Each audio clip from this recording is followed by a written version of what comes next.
Think your Dodge Charger can barely make it past 150,000 miles? That's exactly what Dodge wants civilian buyers to believe. Meanwhile, police departments are running the exact same car to 500,000, sometimes 700,000 miles with nothing more than routine maintenance. I'm talking about the same 5.7 Hemi, same chassis, same badge. But there's a reason fleet Chargers outlast private ones by 300,000 miles or more, and it's not luck. I've worked on both versions for years. Police pursuits and civilian models, and the difference isn't subtle, it's engineered right into the factory build. Most Dodge owners have no idea what they're missing under the hood of a pursuit model, and that ignorance costs them thousands in repairs that police departments never see. In this video, I'm breaking down the 8 factory differences that make police Chargers nearly indestructible, and I'll show you exactly how private owners can steal some of these tricks to double their car's lifespan. Stick around because difference number 2 is the single biggest reason civilian Chargers blow transmissions before 200,000 miles. Let's dive in. Difference number 8. Upgraded cooling system. Your civilian Charger has a radiator designed for grocery runs and highway commutes. The police version has a completely different cooling package built for punishment. We're talking a radiator that's 25% larger with more cooling rows, an oversized oil cooler that keeps transmission temps stable during high-speed pursuits, and an auxiliary transmission cooler that civilian models don't even get as an option. Here's why that matters. Heat kills engines and transmissions faster than anything else. When your Charger sits in traffic or does repeated hard acceleration, temperatures spike. The stock cooling system struggles to keep up. I've seen civilian Hemi engines running 20 to 30 degrees hotter than police versions doing the same work. That heat breaks down oil faster, warps gaskets, and cooks transmission fluid. Police Chargers idle for hours during shifts. They run lights and electronics nonstop. They do high-speed runs, then sit, then do it again. The upgraded cooling handles all of it without breaking a sweat. Meanwhile, civilian owners are replacing water pumps, radiators, and dealing with overheating issues at 100,000 miles because the stock system just isn't built for sustained stress. Want to upgrade yours? You can. Aftermarket companies sell police-spec radiators and oil coolers that bolt right into civilian Chargers. Expect to spend $800 to $1,200 for parts and installation.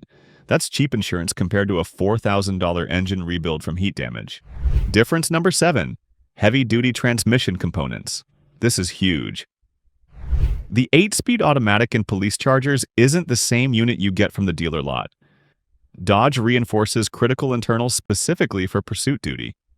Stronger clutch packs, upgraded valve bodies, and a different torque converter built to handle constant stress. Civilian transmissions are tuned for fuel economy and smooth shifts. That's great until you start asking the car to perform. Hard acceleration, towing, or even aggressive city driving puts stress on components that weren't designed for it. I've personally rebuilt civilian Charger transmissions at 120,000 miles because the clutch is glazed and the valve body wore out. Police units with double that mileage? Still shifting perfectly. The difference shows up in failure rates. Fleet maintenance records from major police departments show transmission replacements are rare before 300,000 miles. Civilian owners, I see transmission problems starting around 150,000 miles, sometimes sooner if they drive hard. Here's the kicker.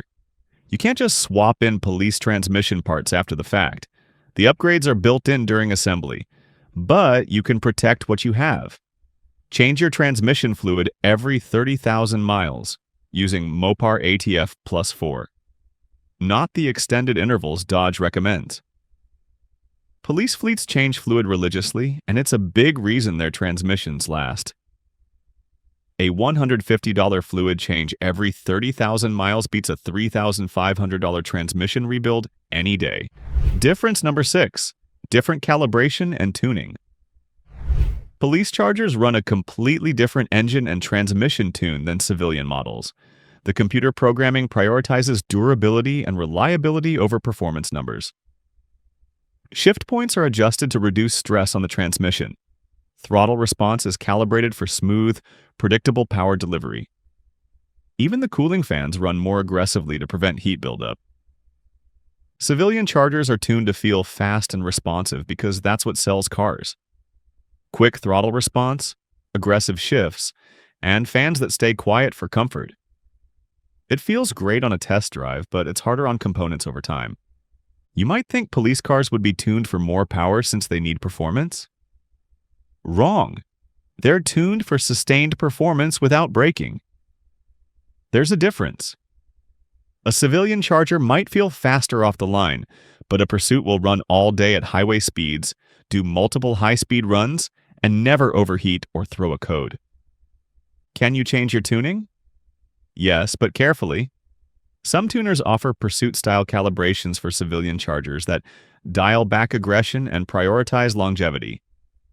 Just make sure whoever does it knows what they're doing. A bad tune can cause more problems than it solves. Difference number 5. Reinforced suspension and brakes. Police Chargers get suspension components that are built to handle punishment. Heavy-duty springs, upgraded shocks, and reinforced control arms that won't wear out from constant weight and stress. The brake system is also beefed up with larger rotors, better calipers, and pads designed for repeated hard stops. Civilian Chargers have softer suspension for comfort and smaller brakes that work fine for normal driving. But if you drive hard, tow anything, or just put serious miles on your car, those components wear out fast. I've replaced worn suspension bushings and sagging springs on civilian Chargers at 80,000 miles. Police versions? Those same parts are still tight at 200,000 miles. The brake difference is even more obvious. Civilian owners complain about warped rotors and glazed pads after hard driving. Police Chargers do emergency stops all day, and the brakes hold up because they're simply better hardware. Upgrading to police-spec suspension and brakes is possible. It's not cheap, expect $1,500 to $2,500 for a full swap, but it transforms how the car drives and dramatically extends the life of these wear components. If you've made it this far, hit that subscribe button and give this video a thumbs up. It helps me keep bringing you honest car advice that dealerships don't want you to know. Difference number 4, superior electrical system.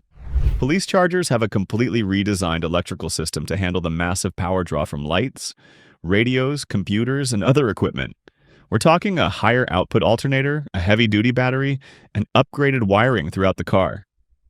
Civilian Chargers have electrical systems sized for normal use.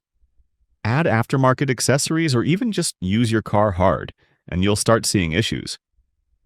Batteries die prematurely. Alternators fail. Wiring harnesses develop problems from heat and vibration. I've seen civilian Chargers with electrical gremlins that cost thousands to diagnose and fix. Dead batteries at 60,000 miles. Failed alternators at 90,000 miles. Police Chargers with 400,000 miles. Original alternator still going strong. The lesson here is simple. If you're going to add electronics to your Charger, upgrade the alternator and use a higher quality battery. Don't cheap out on electrical components. A $400 alternator upgrade now prevents a $2,000 electrical nightmare later. And difference number 3, maintenance schedule differences. This is where the gap really shows. Police departments follow maintenance schedules that would make most civilian owners cry. Oil changes every 5,000 miles without exception. Transmission fluid every 30,000 miles.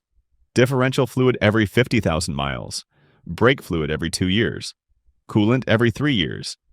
Civilian owners follow the maintenance minder or what the dealer recommends, which is always stretched out to save money up front. That 10,000-mile oil change interval? Way too long for a Hemi under stress. Lifetime transmission fluid? That's marketing, not reality. Here's what I've learned from fleet mechanics. They don't wait for problems. They prevent them with aggressive maintenance. Every fluid gets changed on schedule. Every wear item gets inspected regularly. Nothing gets ignored. And they use quality fluids and parts. Police fleets don't mess around with cheap oil or aftermarket filters. It's Mopar fluids and OEM parts across the board. That consistency adds up over hundreds of thousands of miles. Want your Charger to last like a Pursuit? Follow a Pursuit maintenance schedule. Change oil every 5,000 miles with full synthetic. Change transmission fluid every 30,000 miles.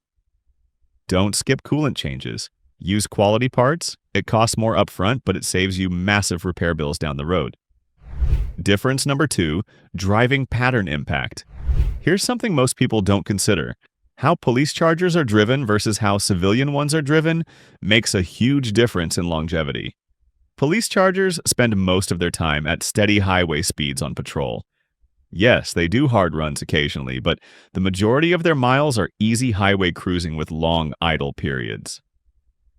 Civilian chargers?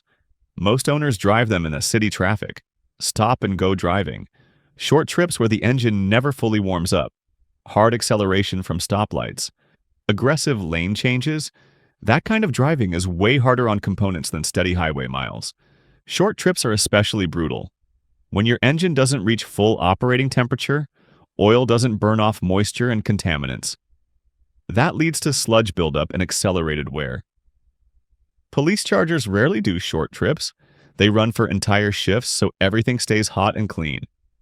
You can't change how you drive completely, but you can be smarter about it. If you do a lot of short trips, change your oil more frequently. Let your car warm up before driving hard. And try to take longer drives occasionally to let everything heat cycle properly. Difference number 1, factory build quality differences. This is the most important thing to understand. Police chargers aren't just civilian chargers with stickers and lights. They're built on a different assembly line with upgraded components installed from the factory.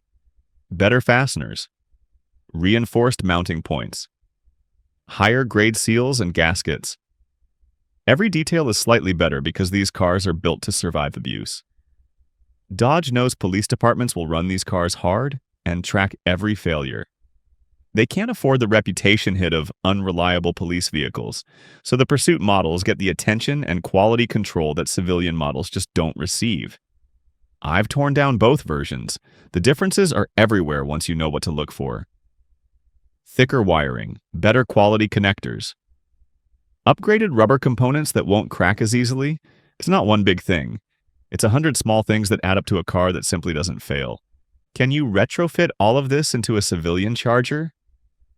Not really, but you can learn from it. Use quality parts when you do repairs. Don't cheap out on maintenance. Pay attention to details. Treat your car like it needs to last 500,000 miles, because it can if you give it the right care. Police chargers prove that the 5.7 Hemi and the Charger platform are capable of incredible longevity. The difference between 150,000 miles and 500,000 miles isn't the car. It's how it's built, how it's maintained, and how it's driven. Most civilian owners never learn these lessons, and their Chargers die early as a result. Your Dodge was built to last if you treat it right. Follow the maintenance schedule that police fleets use. Upgrade cooling if you drive hard. Use quality fluids and parts. And understand that the way you drive matters just as much as what's under the hood. The question isn't whether your Charger can make it to 500,000 miles. Police departments prove it can. The real question is whether you're willing to do what it takes to get there.